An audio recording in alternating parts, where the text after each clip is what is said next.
Basket. Yes. This. Oh. Yes. Wow. How much is this? 100. 100.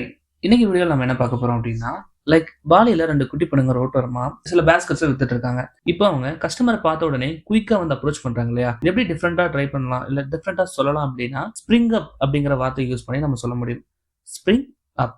So இந்த spring அப் அப்படின்னா குயிக்கா எந்திரிச்சு வர்றது அப்படிங்கிற மாதிரி பொருள். ஸோ இது எப்படி நம்ம சென்டென்ஸ்ல கரெக்டா யூஸ் பண்ணலாம் அப்படின்னா, they spring up as soon as they saw the customer. They spring up as soon as they saw the customers. So இது இப்படிதான் நம்ம யூஸ் பண்ணணும். இப்போ நம்மளோட கம்யூனிட்டி டேப்ல பாத்தீங்க அப்படின்னா, குழந்தை தொழிலாளர்கள் அப்படிங்கிறது நல்லதா கெட்டதா அப்படின்னு சொல்லிட்டு அதை சப்போர்ட் பண்ணி ஒரு சைடும் அப்போஸ் பண்ணி ஒரு சைடும், இந்தியா அண்ட் ஸ்ரீலங்கால இருக்க தமிழர்கள் குழந்தை தொழிலாளர்கள் வேண்டானும், மலேசியா அண்ட் சிங்கப்பூர்ல இருக்கிறவங்க அதை ஆதரிச்சும் நிறைய பாயிண்ட்ஸ் போடுறது நம்மளோட கம்யூனிட்டி டேப்ல பார்க்க முடிஞ்சிச்சு. இதுல உங்களோட கருத்துக்களை நீங்க ஷேர் பண்ணிக்க முடியும். சோ இதுல நீங்க இன்ட்ரெஸ்டடா இருக்கீங்க, பார்ட்டிசிபேட் பண்ணணும்னு நினைச்சீங்க அப்படின்னா எங்களுக்கு டிஎம் பண்ணுங்க, நாங்க உங்களை ஃபர்தரா கைட் பண்றோம்.